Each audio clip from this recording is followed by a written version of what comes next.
إن الله وملائكته يصلون على النبي يا أيها الذين آمنوا صلوا عليه وسلموا تسليما.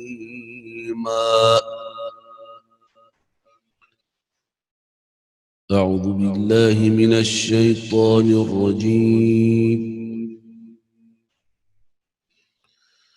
بسم الله الرحمن الرحيم.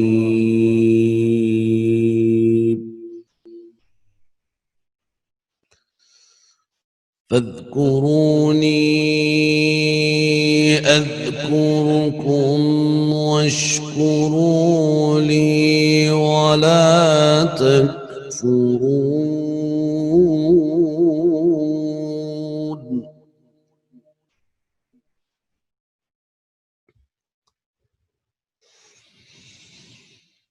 يا أيها الذين آمنوا استعينوا بالصبر والصلاة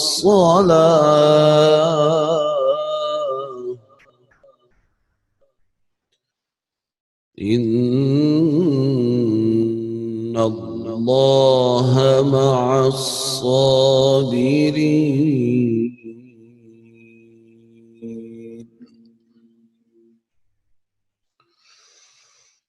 ولا تقولوا لمن يقتل في سبيل الله أموات بل أحياء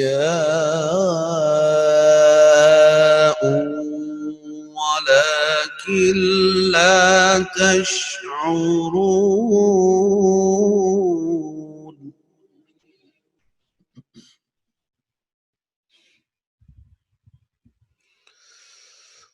ولنبلونكم بشيء من الخوف والجوع ونقص من الأموال والأنفس والثمرات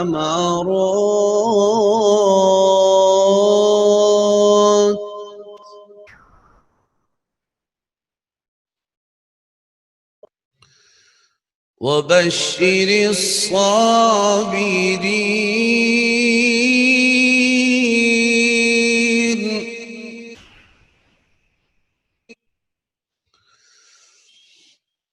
وبشر الصابرين الذين إذا أصابتهم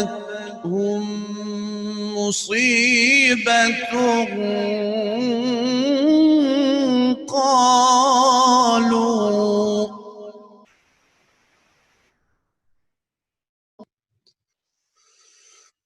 الذين إذا أصابتهم مصيبة قالوا إنا لله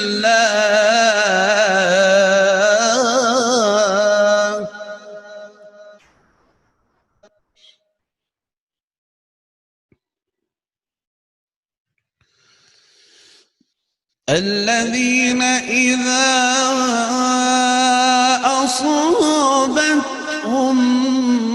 مصيبة قالوا إنا لله وإنا إليه راجعون.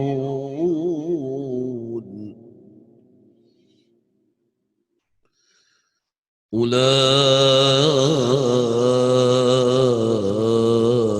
عليهم صلوات من ربهم ورحمة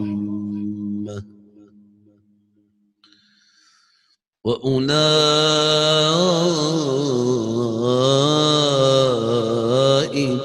هم المهتدون.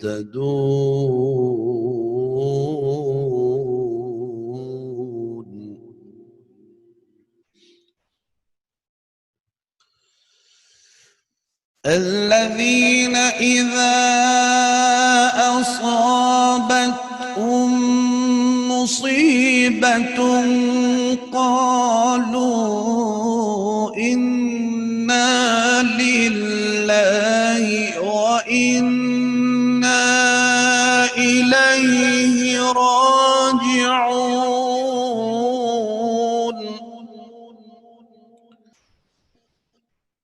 أولئك عليهم صلوات من ربهم ورحمة وأولئك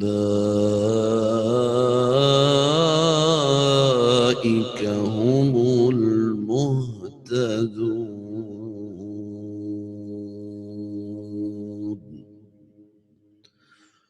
صدق الله العلي العظيم.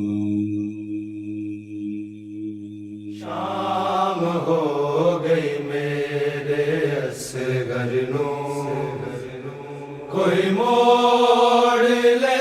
اعوذ باللہ من الشیطان الرجیم. بسم اللہ الرحمن الرحیم.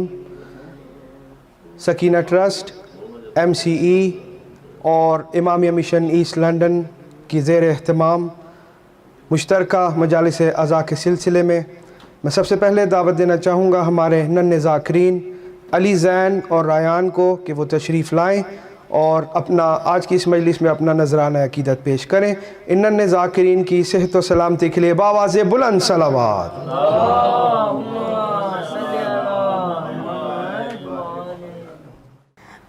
با وفا یا عباس، با وفا یا عباس، با وفا غازی میرے، با وفا غازی میرے. سلام غازی، سلام غازی، وفا کا تو ہے امام غازی. سلام غازی، سلام غازی، وفا کا تو ہے امام غازی. جگہ جگہ ہے علم گواہی، دلوں پہ تیری ہے بادشاہی. جگہ جگہ ہے علم گواہی، دلوں پہ تیری ہے بادشاہی. لبوں پہ تیرا ہے نام غازی، وفا کا تو ہے امام غازی. سلام غازی، سلام غازی، وفا کا تو ہے امام غازی. تیرے علم کا ہے ہم پہ سایہ، علم پہ سایہ ہے پنجتن کا. تیرے علم کا ہے ہم پہ سایہ، علم پہ سایہ ہے پنجتن کا. بلند تیرا مقام غازی، وفا کا تو ہے امام غازی. با وفا یا عباس، با وفا یا عباس. علم کا جب سے ہوا ہے سایہ، زمین کرب و بلا پہ مولا. علم کا جب سے ہوا ہے سایہ، زمین کرب و بلا پہ مولا. تیرے ہے چلتا نظام غازی، وفا کا تو ہے امام غازی. سلام غازی، سلام غازی، وفا کا تو ہے امام غازی. تو با وفا ہے، تو لافتہ ہے، بے آسروں کا تو آسرا ہے. تو با وفا ہے، تو لافتہ ہے، بے آسروں کا تو آسرا ہے. جہاں میں چرچا ہے عام غازی، وفا کا تو ہے امام غازی. با وفا یا عباس، با وفا یا عباس، با وفا غازی میرے، با وفا غازی میرے. اس کے بعد میں دعوت دینا چاہوں گا ہمارے دیگر ننھے ذاکرین باقر، حسن اور علی کو کہ وہ تشریف لائیں اور آج کی اس مجلس میں اپنا نذرانہ عقیدت پیش کریں۔ ان ننھے ذاکرین کی حوصلہ افزائی کے لیے بآواز بلند صلوات۔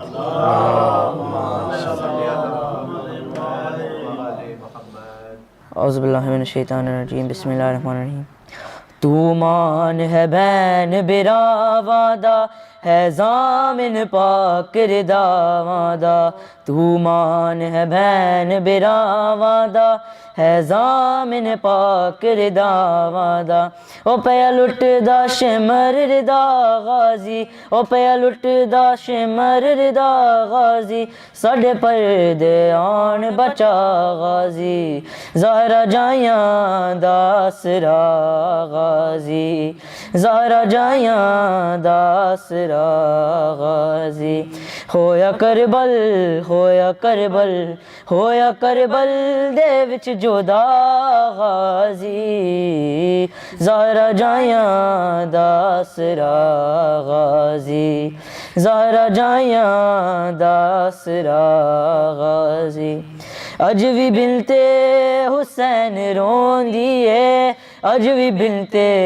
حسین روندی ہے، اج وی بنت حسین روندی ہے، اج وی بنت حسین روندی ہے، ہاتھ میرے قید تو چھڑا غازی، زہرا جائیاں دا آسرا غازی، زہرا جائیاں دا آسرا غازی، کیویں جاواں گی شام تے کوفہ، کیویں جاواں گی شام تے کوفہ، کیویں جاواں گی شام تے کوفہ، کیویں جاواں گی شام تے کوفہ، میں کمامل دیا بہا غازی، زہرا جائیاں دا آسرا غازی، زہرا جائیاں دا آسرا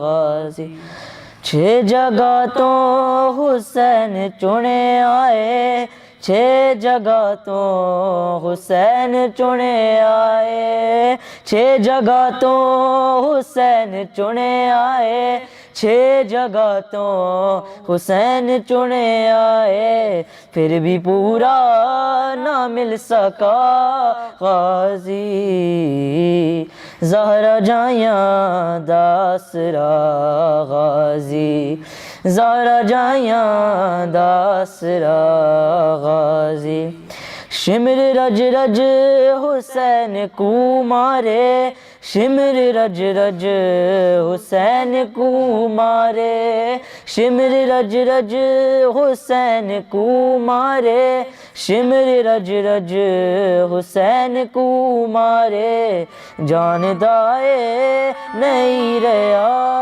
غازی، زہرا جائیاں دا آسرا غازی۔ اس کے بعد میں خصوصی دعوت دینا چاہوں گا ذاکر اہل بیت جناب اظہر عباس صاحب کو، جو کہ اپنے مخصوص پنجابی روایتی ذاکری انداز میں آ کے اپنا نذرانہ عقیدت پیش کریں گے۔ میں دعوت دیتا ہوں ذاکر اہل بیت اظہر عباس صاحب کو کہ وہ تشریف لائیں۔ غم شبیر اور مجھ کو ولائے مرتضیٰ دے دو، آباد رہو سلامت رہو، ایک دعا کردہ پیاں سارے آمین آکھیا ہے، دعا کر کے پیادہ غم شبیر اور مجھ کو ولائے مرتضیٰ دے دو، غم شبیر اور مجھ کو ولائے مرتضیٰ دے دو، نہیں میں مانگتا جنت مجھے بس کربلا دے دو، آباد رہو سلامت رہو۔ میں یہ ہوں جانتا آقا کہ ہے جاگیر اکبر کی میں یہ ہوں جانتا آقا کہ ہے جاگیر اکبر کی خدا کے نام پہ کر دو میری یہ آرزو پوری دفن کے واسطے اکبر کے قدموں میں جگہ دے دو دفن کے واسطے اکبر کے قدموں میں جگہ دے دو دفن کے واسطے اکبر کے قدموں میں جگہ دے دو. اس کے بعد میں دعوت دینا چاہوں گا ہمارے محترم ذاکر اہل بیت جناب سید اختر حسین شاہ صاحب کو کہ وہ آئیں اور ذکر اہل بیت علیہ السلام اپنی خوبصورت آواز میں ہم سب سے بیان کریں. جناب اختر حسین صاحب. صلی علی محمد. بغض علی کی راہ سے لوٹ آئیے جناب بغض علی کی راہ سے لوٹ آئیے جناب ایسا نہ ہو کہ بعد میں پچھتائیے جناب ایسا نہ ہو کہ بعد میں پچھتائیے جناب اور ثانی علی کا لائیے تاریخ سے کوئی ورنہ شرم سے ڈوب کے مر جائیے جناب نعرہ حیدری اور ڈھونڈنے نکلی تھی حیدر کی بلندی دنیا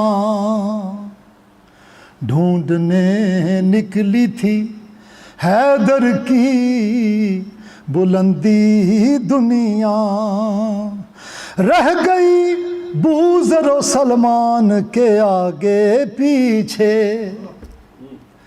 رہ گئی بوذر و سلمان کے آگے پیچھے پنجابی کلام ہے کہ دو جگتے احسان علی دے بچیاں دا دو جگتے احسان علی دے بچیاں دا او کلمہ تے قرآن علی دے بچیاں دا دو جگتے احسان علی دے بچیاں دا او کلمہ تے قرآن علی دے بچیاں دا او زلف واللیل نال کھیڈن والے شہزادے لاڈا نال نبی نے پالے شہزادے لاڈا نال نبی نے پالے شہزادے توڑیا کدی نہ مان علی دے بچیاں دا توڑیا کدی نہ مان علی دے بچیاں دا دو جگتے احسان علی دے بچیاں دا